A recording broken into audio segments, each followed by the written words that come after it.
Tina, and welcome back to another video of mine. So this video is super special because this is part 2 of Floor, Sam's, and my talk about our YouTube journey. I'm telling y'all, like, this video is so lit. It's a 3-day series. Floor had her video yesterday, so make sure you guys go to her video. I'll have her details and all that good stuff in the description box below. So make sure that you guys go check out her channel. Make sure you, while you're there, like, you're subscribing and liking and supporting her stuff. Same with Sam. Sam will be having her part of her video tomorrow, so make sure you guys tune in. It's a 3-day series and it is like a great topic, especially if you're trying to start your own YouTube channel. It's great to look at it, great to know what to expect about supporters and people subscribing, unsubscribing. So yeah, so make sure you guys like this video, make sure you guys comment. What do you guys think about, you know, starting your own YouTube? And y'all can really see like the struggle of YouTubers. And we also talk about this pandemic this year. Child, let me tell you something. Woo, we all been through something through this year. I'm telling you, we all did.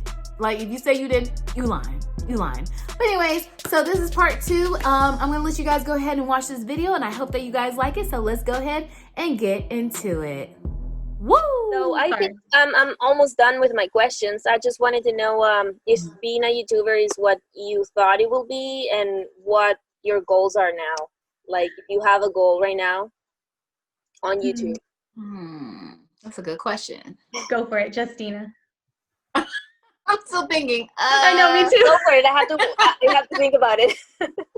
I feel like for me personally, when I started, I thought I would have more supporters. Like, people will really be like, oh yeah, I'm gonna subscribe to your channel, don't worry about it. And it's just like, and then I would do like the little questionnaires, like, did you subscribe to my channel yet? People be honest, they'd be like, no. And I'm like, what are y'all waiting for? So I think for me, just like getting the support, like the genuine support, that's why I kind of stopped doing the follow for follow, because I noticed it was working for a little time, and then randomly someone will unsubscribe to me, and I'm just like, you don't know who that is, right? Right. And I'm just like, that's so mean. I was like, why would you do that? So I stopped that, because it was a lot of like younger kind of like kids, like teenagers, or like people younger in their 20s, early 20s. And they're just doing that immature, petty stuff. And I was just like, you know, I don't know who it is. So I'm like, let me just unsubscribe to some people that aren't supporting me, because it's pretty obvious who's supporting you and who's not. Right. So for me, I would say the hardest is, I don't know, because randomly I'll just get like 5 subscribers in 1 week, and I'll be like, oh my gosh, like, I used to watch my count like consistently, like, oh my gosh, especially when I started, but now I'm just like, whatever, I'm gonna post a video whenever I feel like it. Like, I'll post a video sometimes 1 time in 2 weeks. Like, I'm like, it is what it is. But my goal, I do want to hit, I'm not gonna lie, y'all, I would like to hit that million, you know, mark, but you know, it takes people years to do that, and that's natural. So that's my goal eventually. I'm still gonna be doing, like Sam was saying earlier, like, I got a life, you know, I got a job, and I got a calling on certain things in my life, and I feel like YouTube is just a hobby that I shouldn't even stress about. So I'm just gonna do it, have fun, and then just kind of go with the flow. Yeah. I like that. You go, girl. Thank you. That's good. Yeah, I feel like kind of along the same lines, you know, like just kind of go with the flow of things and just make sure that I'm enjoying it. I guess goal-wise, I would just like to, I mean, I would like to get a few more subscribers, but it would be cool if, you know, maybe like 1,000 at least, you know, like I was saying, I don't expect to get really big. And I think I'd like to stay small just for my own sake. So that way, I can keep it in its place kind of thing. But It is fun. It's exciting to see when more people have subscribed to you. I'm so glad that they enjoyed something that they saw on the channel, you know, and then just getting to, you know, like we were talking about earlier, connect with other creators and like find that community. It's interesting that with social media that you find that you find little communities within the platforms that we use. So I've been grateful for that, and you know, I'd like to keep that going, but still like kind of have YouTube is in its YouTube place, and then I'm still, you know, have my personal life and my work life and all of that, because I feel like the bigger you get, the harder it is to keep those things separated. At least from some that we've seen, you know, and I won't say that that's everybody, but like for, you know, like my husband doesn't want to ever be on on any social media. He doesn't want to be in my videos. And so it's like, if I was to ever get too big, like how do I keep that from becoming part of it? Or how do I keep people from like looking into, you know, and that's the thing too, is like if people want to find things out about you, it's not that difficult to like look stuff up online. So that's so true.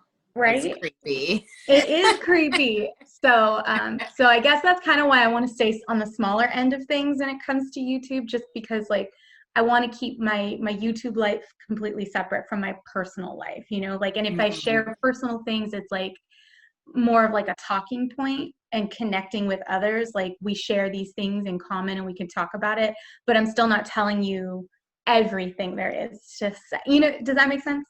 I don't know. I mean, it's not that you want to be mysterious, you just want to keep your privacy, so it's understandable. I'm the same. I don't like to talk about like private things either. Like I just told my love story in one of my videos, but it was something like people wanted to know. Right. It was kind of fun, you know, and Riley, it's on my videos, so like people know who he is. And I think we're okay with that, and we plan to keep doing videos together because we have a lot of fun when we do that, and it's something we can share, so that's nice. Yeah. And I think if I could say I have a goal now, I just want to get to the 1,000 subscribers, and then just let's see what happens next. I'm still waiting. I'm not even like working yet, so I can't tell how much time I will have to do all this work. And I will have to see. The subtitles is something that takes me a lot of time. So I will have to see if I can rely on the Google subtitles. They're not pretty good, but I don't know. I'll have to see how I do with all that. But yeah, I mean, it's hard when you became kind of popular. It's like people want to know about you, and you kind of lose your privacy, or like you're not anonymous anymore. So that's something. I don't know if I mean, I don't know, Justina, maybe you're gonna be an actress, right? So you are gonna be someone that people will look for, and you can say, yeah, that's creepy, but you can't say you never check on someone, like, oh, who's married this person to, and how old is this person. Like we want to know things. It's like a human thing. We are curious, so we just want to know. That's true. But I mean, I think we're going in the right way, and we're growing slow, but we're doing good. Slow but surely. Well, Justina, I think you had a few questions, right? Wait. Oh yes. Okay. So, with you guys I guess this is more personal. With you guys is like friendships outside of YouTube and stuff. What happened? Like we were saying, we don't like to talk about our personal lives, and she just have personal questions. Oh, I know. No, it's fine. No, it's fine. It's fine. How do you guys feel like your friendships have been like, have you guys been able to connect with your friends or even family during this time? Because, you know, we're all quarantining. I've known a couple people who passed away from COVID, unfortunately. It seems like everyone has their own story to tell about, you know, during this pandemic. Flora, I'm not really sure what's going on, you know, in your area. Like, I don't know if you guys are thinking about doing the vaccines, but and how your COVID situation is over there, because in Los Angeles, I live in LA County, and it's horrible. Like, in the film industry, we have to get COVID tested, and we have to get those painful tests that one goes all like, oh my God, I got this test yesterday, y'all. They didn't This change one that all yet? the way up my nose. What happened? They didn't change that yet? It wasn't just like something through your mouth? Or it's It still... was, but I think it's more effective through your nose. I got one. And It's a horrible thing. yeah, and they even have same day testing, which means you get your results within 15 to 30 minutes. Oh, that's great. So yeah, so you wait for them. So say for instance, if I'm on set or something, and they usually will test you 2 days before they have to test you again. So it's every 2 days, and you got to go in, and before you get your clothes on and hair and makeup, whatever, they have to do that rapid testing. So that's what a lot of productions have done. And a lot of productions have shut down. Unfortunately, one I was on, I can't really say too much about it, but the one I was on is supposed to be coming out next year, like early next year, and they put it on a halt. So we'll see. But anyways, how are you guys dealing through this pandemic? Like, have you guys felt any type of anxiety? Like, man, I didn't even go out to eat. Like, this isn't normal. Like, how do y'all feel? Yes. No, I agree. Yeah. It's like, I feel like I've been trying really hard to be so careful and so cautious with this. I really have not done anything outside of my home. I went hiking once by myself. And even that, I the whole time felt like uncomfortable. Like maybe this isn't a good idea to be here because there were people on the trail. And even though I had my mask and we're outside, I still felt unsafe. Like I'm gonna get it for sure. But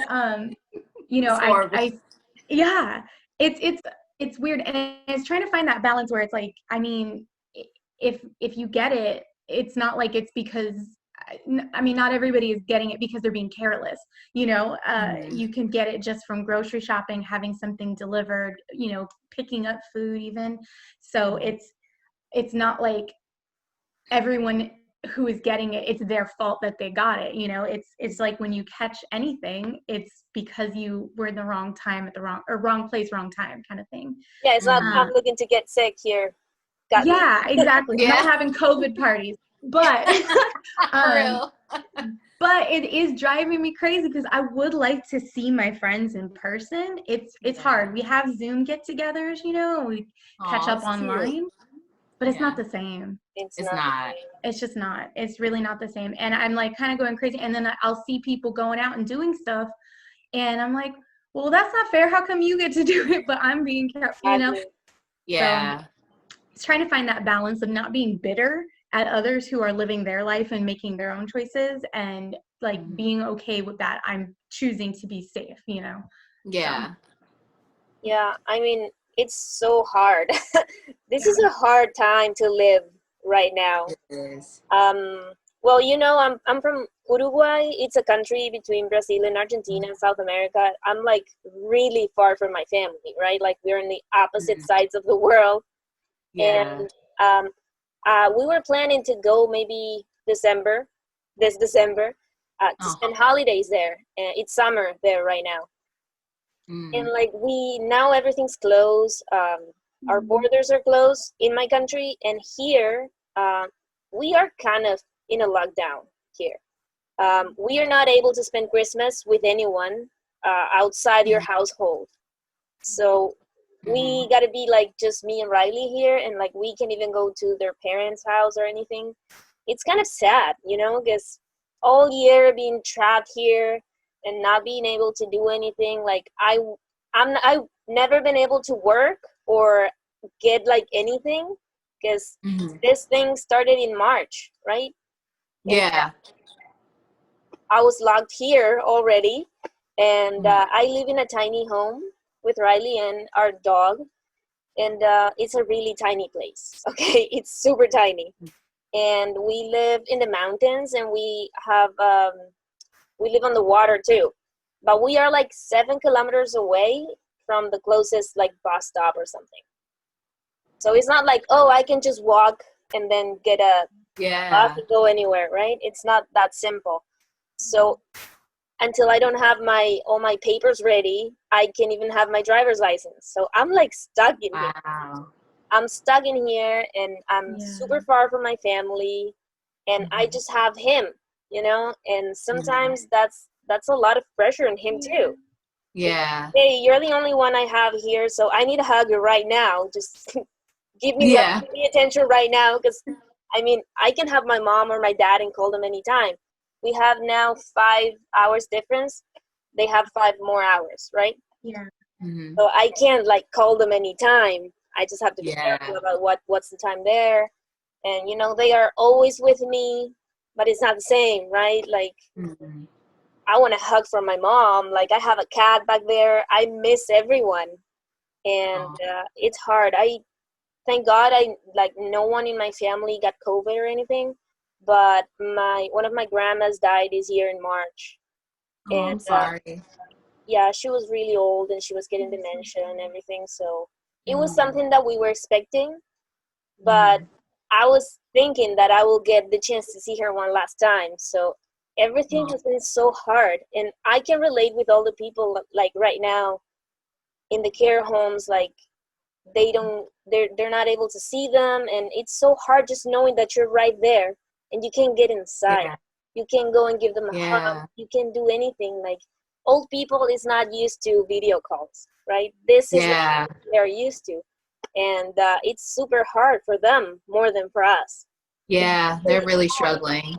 We can keep going, but they can't, and Yeah.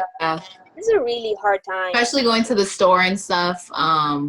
I just look at them and I wish I could help them, but you know, I can't. I don't want to touch them and stuff, Right. and they don't want to Some me people touching get them. mad at you. So, Yeah, they will. They'll flip out probably.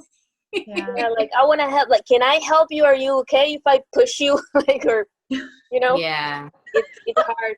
I don't So, go out like a lot, so I uh-huh. just go out like once a week to get some groceries or buy something that I need. Yeah. Get some air, see some people there. Yeah, seriously. Because Feel a little bit of neighbors are normal. like old people, and they're just like in their homes all the time. So I don't have like Yeah. contact with anyone. It's Wow. weird. Yeah. I see more squirrels than people. Oh, yeah. When I've gone to the stores and stuff, I see a lot of elderly people like just try to start conversations with me because I know most of them, their family's probably not around, or they probably live by themselves, or they probably just want to talk to somebody different. Yeah. Yeah, they feel lonely, and it's nice They to do. know that if you have like a little bit of time, you can just listen to what they have to say. Say, Yeah. I'm a young person, but I'm not like people used to say like, young people is just like all the same, and they just want to party and drink and get like Yeah. in drugs and all that. Like we're not the same. We're not all the same. No. We care about them too, and that's why Yeah. some of us are like in a lockdown, just trying to make this better for everyone. Yeah. Mm-hmm. So that's super nice of you. Yeah. Mhm. So, in your country, like so if they see you visiting people, do they give like tickets out there, or how does Here in Canada, yeah, in Canada, yeah. How um, how strict are they? I Like, are think you guys they giving? have fines. Yeah, I mean, if they Oh, find okay. you that you're not in your household or something, like they have like $1,000 tickets. So Wow. it's a lot of money. Um, Yeah. in the summer, we had a problem here. As I told you, like we live and we have water here. Mm-hmm. So there was a lot of boats and people with yachts and things around, and they gathered in the middle of the water, like with kayaks and everything, and they were like playing music and making parties, but they were all Oh my together, God. like in front of us. So I was thinking, like, this is so wrong, right? Mm-hmm. Like, why are they doing this? And probably their families know this. So it's so weird that even living with old people, they don't even care about their own families. Yeah. You never know. And if you don't care about you, you have to care about the rest of the people, right? Like even your Yeah. family, at least your family. Yeah. Yeah. So this is something like people is not aware of how dangerous this is. Mm-hmm. I agree. Yeah, I think a lot of people thought it was a joke at first. Like I don't think since it did start back in December, because I was reading an article and it said in Wuhan, in China, Wuhan, it started, the first person that they saw with the COVID case was, I think it was like the 1st of December of last year. So this was happening like the end of last year, and then it just got worse in March. Like, just people were just dropping. Yeah, I mean, traveling make everything worse. And yeah, I know your country and this country are so multicultural. Like, you have so many people from everywhere. They travel all the time, so you never know where the virus is going, and that sucks. But here, like, when everything got worse and everything started to lock down, was middle March. See, we didn't go on the lockdown. Like, no one took it seriously. Like, they told us, like, okay, don't do this, don't do that. What do you think? As Americans, was the right decision to do? Huh? You think that was the right call, not doing a lockdown? No, I think we should have locked down. I think they should have been giving out fines. Then people would stop doing it. You don't want to say anything. I don't want to say anything. It's hard to say, because it's like, I think part of the problem, and I feel like this has been addressed, but like part of the problem is here in the States, everybody's so focused on individual rights rather than communal rights and communal responsibility. And I think that it becomes a problem then when trying to enforce a full lockdown. And that was what we saw happen, is as soon as that started, where, okay, we got to go into lockdown, you had people insisting on their personal rights rather than safety of the community, which, like you were talking about, Flores, like, it's very sad to see that some people are more concerned about themselves and having a good time, or their priorities, versus, you know, the safety of everyone, like, and the most vulnerable in the groups, you know, in the community. So I agree, like, we should have had a more strict lockdown, but how do you enforce that with people who insist on their own individual rights above the safety of everyone? I think kind of part of that was the government maybe scared, you know, of being so strict and get like more rejection. And this year was an election year for you. So they didn't want to. Everything became political. Everything became political. Wearing a mask is political. Going outside with your kid, I don't know. It's sad that everything has to be like, no, you're either Democrat, no, you're Republican, no, okay, we're gonna duke it out and fight on the streets. Like, come on, we're supposed to be the United States, not the divided states of America. You kind of are.